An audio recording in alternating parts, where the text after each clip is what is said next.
Welcome, Scorpio. This is Regina from Pacific Tarot, getting ready to do a reading for you after I have meditated on Uranus entering Gemini in conjunct Venus, naturally in Gemini as well.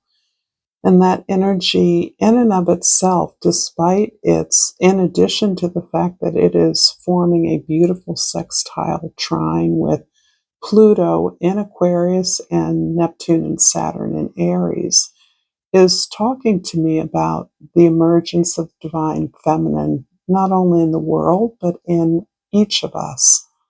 We all contain all energies, regardless of our gendered identity or non-gendered identity.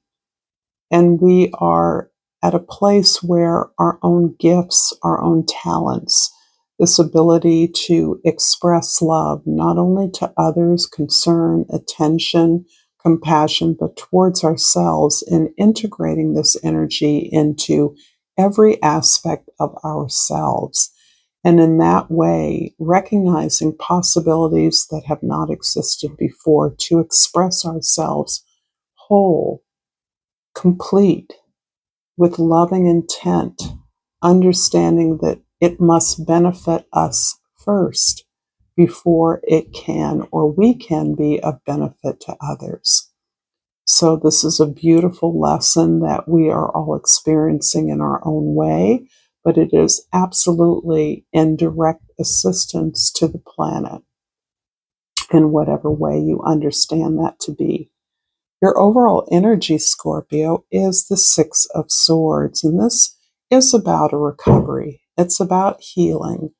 It's about accepting some of the chaos in the world, accepting the nonsensicalness of many of the events that don't seem to be a part of any coherent narrative or a narrative that feels good. It feels like a clash, and you are distancing yourself from that to the extent that you can come to accept its existence, not necessarily to have any feelings one way or another about it.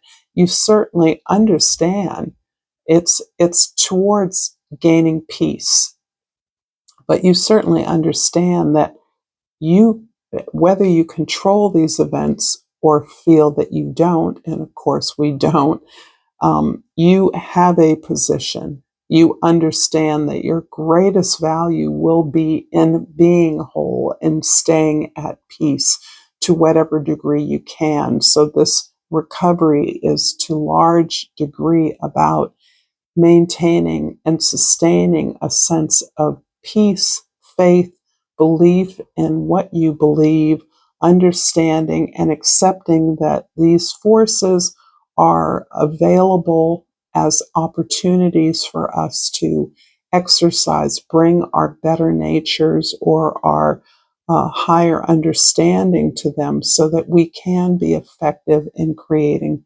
change in the world. Underneath the deck, the Lovers.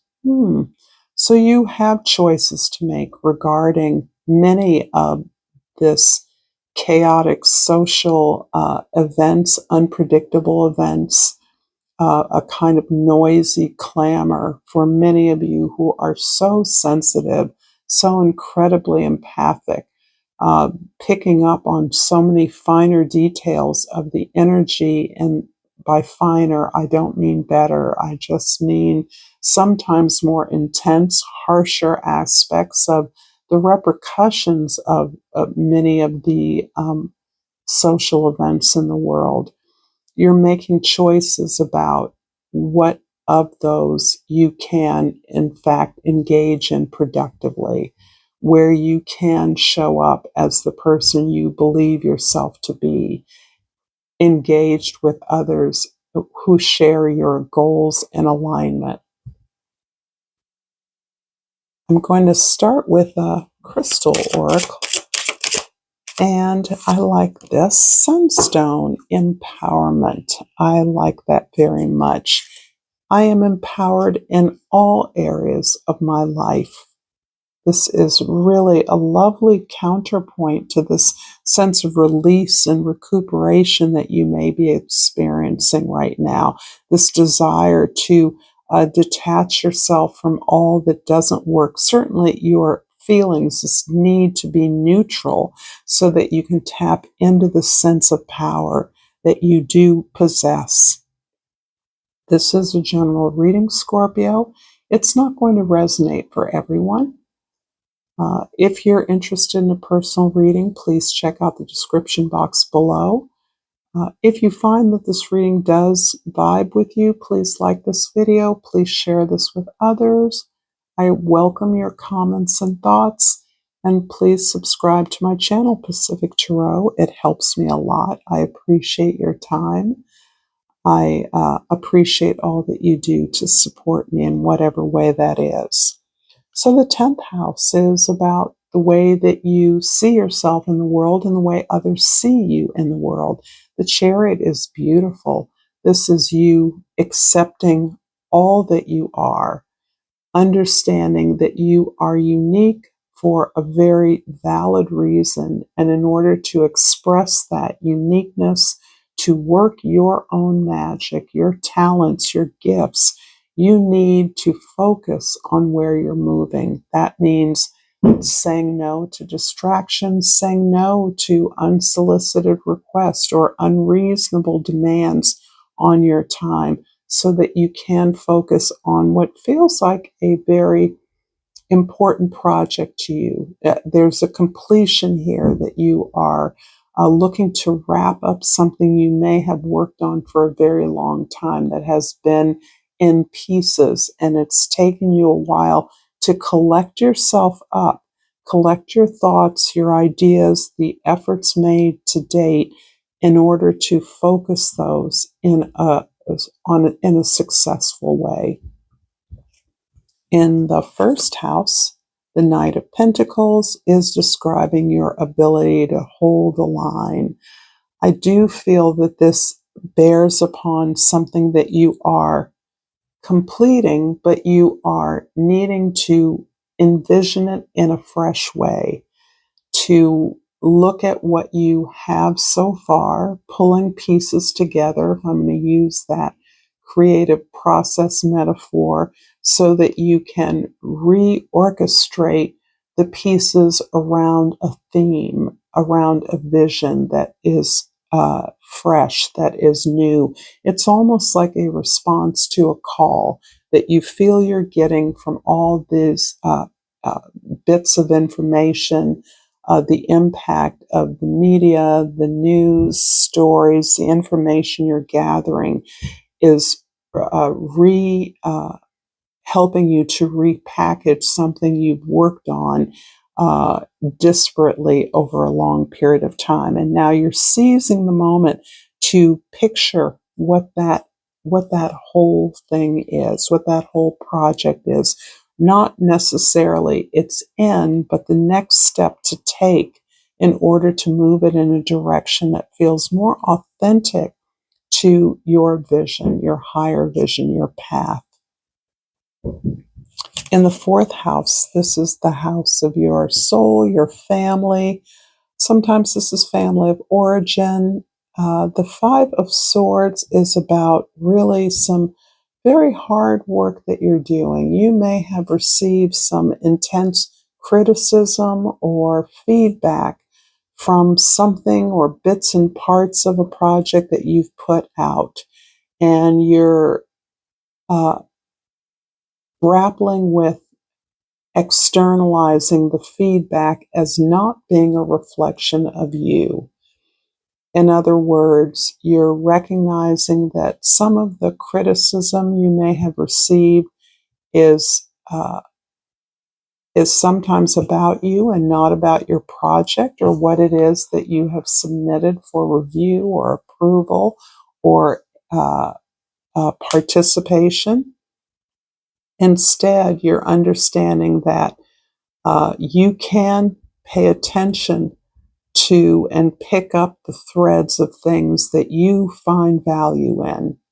There's definitely some valuable truths in that feedback, But you are being strategic about this. You're not taking it all in, and you're recognizing that these are tools. These criticisms, this feedback are tools to help you craft better, to help you change and morph your project in a way that's helping you to revision it, to repackage in a way that feels more authentic to you. I know this is specific, but with Scorpio, you guys, sometimes this is how it comes out. In the seventh house of significant relationships, wow, the Two of Cups. It feels as though you have a partner in this project, at least one partner. And the best partner, your best friend, is absolutely yourself. But I do feel that you have a guide, someone whose overall ability to understand you and what you're trying to do is assisting you with something that you're creating, something you're putting together, you're focusing on to complete. And you respect this guidance through a deep connection that you have and understand that you're both linked through your vision regarding the larger world. This is that humanitarian vision, that improvement or support for the healing of humankind at some level. And it's not a mistake that the caduceus or something like it is on the Two of Cups card, because the connection itself, the partnership itself, represents a healing. It represents the work that you've done to understand what your gifts and potential is. You haven't discarded that aspect of yourself. You have allowed your dreams and desires to continue to live. That's your higher self. And in so doing, you are attracting others who are deeply connected with who they are and with what your larger mission is. So there's a huge element of healing in the work that you do, not only healing you, but the potential to heal others in the larger sense of creating balm, respite, some way to soothe or assuage the sense of anxiety that we all experience in the world from time to time, and particularly now. I'm going to clarify these cards, starting with the first house, the Knight of Pentacles, the Ace of Pentacles in the second house, and the Eight of Pentacles in the third house. Yeah, boy, whatever you're working on has uh, looks abundant. It looks like you are in love with the work that you're doing, that you spend every waking hour, every ounce of energy perfecting some aspect of your work, of what it is you're attempting to accomplish here, or quite likely complete. So it's interesting because all the little parts that I saw earlier in the reading that you're kind of getting away from and bringing together, that you've salvaged, that you have worked on in the past, you're putting that together in a way that you're working through every element in order to improve the totality. But in working through each element of this thing that you're creating, you are experiencing the pleasure, even the ecstasy of this devotion to your craft, the love of what you do, the love of your subject, the love of self that has prompted you to do this incredible work of turning your inside out. This is very much, your creative process is very much linked with personal development, healing of the self. Again, that comes up. But here, it's the improvement in each area that is creating the whole, that is creating the possibility and the likelihood of success, because you're ready. You're to the point where you're feeling like you have something that is ready for what did Gloria Swanson say? Ready for your close-up. I get that feeling. that there will be a lot of attention on what it is you're creating. In the fourth house, the Five of Swords is clarified by the Five of Cups in the fifth house and the Five of Pentacles in the sixth house. Wow. No wonder you need some recovery, some respite from what you are experiencing in the present moment. Perhaps the choices you feel uh, uh, motivated to make right now. You are making change in just about every fundamental area of your life. You are continuing to stay creatively absorbed in your past, in many ways a difficult past, understanding the trauma of your past that and the ways that that trauma set you up to make choices that continue to hurt or continue to disappoint you. The sense of failure that you never could get something right, particularly when it comes to something as intimate as love. It feels like the focus on the failures and the disappointments have indeed led you to this place of wholeness, which I do believe you have arrived at. You know, we always work at this, but you have done the bulk of that work. However, tangential to that work is the way that you are releasing all the labels that have been glued to you as a result of some early life trauma, early life disappointment, even violence or some kind of abuse for some of you. And it's not to say for most of the Scorpios I'm speaking to that violence or abuse was the sole, that was more the symptom of the trauma rather than the exclusive event of trauma, if that makes sense to you. But you are discarding the implications of all the labels all the ways and perceptions that people saw you that felt limiting to you. It feels like you've been looking at changing that all your life. And in some way or another, you moved as far away, theoretically, from the event of your childhood or family of origin to a completely opposite environment. So, whatever that meant for you, that put you in an arena where you also quite frequently felt out of place. So even feeling out of place in your family was not supplanted or replaced in this newer environment that you gravitated towards. Yet that sense that you didn't fit in there stayed with you. So, this theme of belonging is something that you are now finding and cultivating through this project, through the partnerships that you have formed, through your deeper connections that you are magnetizing towards you as you are reaching this place of wholeness, fulfillment within your own life, within your own efforts.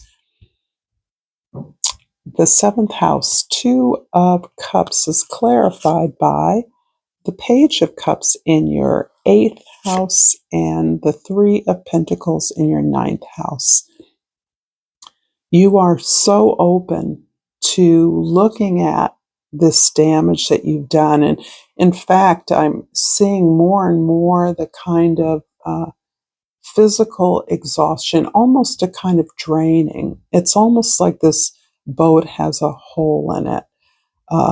Through your willingness, totally natural to and characteristic of Scorpio, this profound penetration, this need to understand and penetrate the deepest mysteries of our lives, of our souls.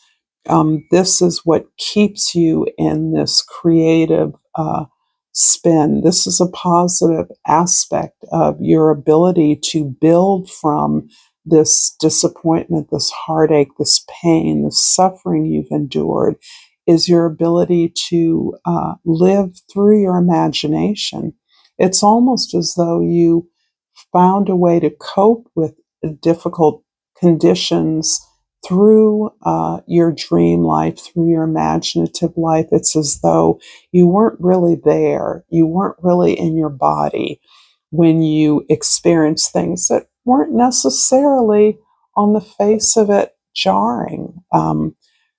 It might have looked quite normal from the outside, and it quite possibly took you a while to figure out how difficult that environment, that early environment, was represented for you. However, this ability to live through your imagination is one of your most powerful creative gifts and tools. And with that, you've learned to align yourself with other creatives, other experts in different arenas that are aligned with you. Perhaps you're part of a writer's group, you're part of a support group. You understand that it is the action of desiring to create something beautiful, something interesting, something thought provoking that joins you with others, and that you can work, collaborate in a very respectful and engaging way, in a way that creates the sense of safety and privacy that is so essential to the very freighted themes of your work or what it is you create. The Chariot in the 10th house is clarified by the Tower in the 11th house, and the King of Pentacles in the 12th house. Wow. It's interesting that the world, in your perception, is absolutely chaotic, and yet there is an element of this chaos that is providing you with the specific opportunities that you need to break out of some kind of tried and true path. Um, you recognize that as familiar things collapse, as those institutions we all rely upon crumble, that it's actually in the rubble that you find those allies, those resources that are most valuable to you. In fact, there's a relationship between the 7 card and the 16, the Tower, as 16 reduces down to the number 7. So in a way, this is two octaves of the same theme, where the Chariot, you're on your path and you're focused on your talent and working that talent through the self-acceptance. The Tower represents where the world didn't match you, and thus your ability to move things out of the way that have been blocking you, that you have perceived as blocking you. This can be some kind of authority, some kind of system that was not working in your favor. And you now feel, because at some level you are taking advantage of the changes that are afoot, even if it appears chaotic. You recognize the opportunities where there were fewer in the past. And ultimately, out of all of this, you're feeling a sense of mastery and control of your craft, of your gift. Whatever you've built, whatever work you've done, you feel as though you're in a place where you can be generous. Thus, perhaps the support groups that you work with, or the group of other like-minded or colleagues that you work with together to support each other or create something together. This is pretty intense, Scorpio, as is so often the case with you, in a good way, of course. And I pulled the Bramble, number 44, reducing to number 8 from the Seed and Sickle deck. And this number 8 here is mirrored in the 8 of Pentacles here. Sorry, that's my neighbors. And the Bramble, I'm going to read from the Dawn book. And this deck has 2 guidebooks. One is Dusk and one is Dawn. And Dawn is for new beginnings. And I don't feel this is a new beginning, but I feel moved to use this book, and we'll see if this is helpful.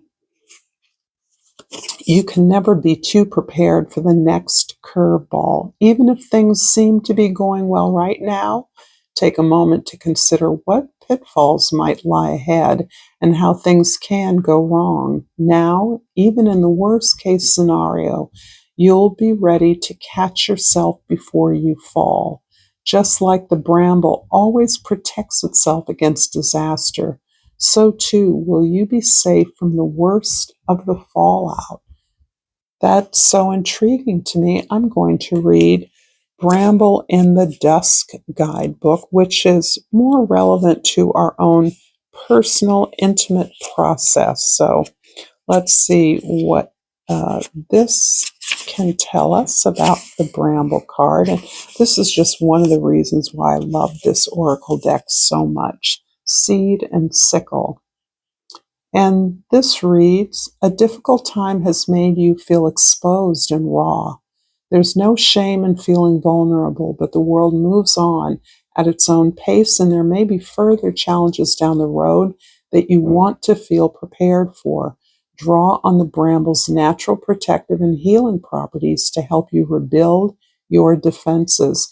Grow some thorns and put yourself in a place where you feel at your strongest to weather the next battle.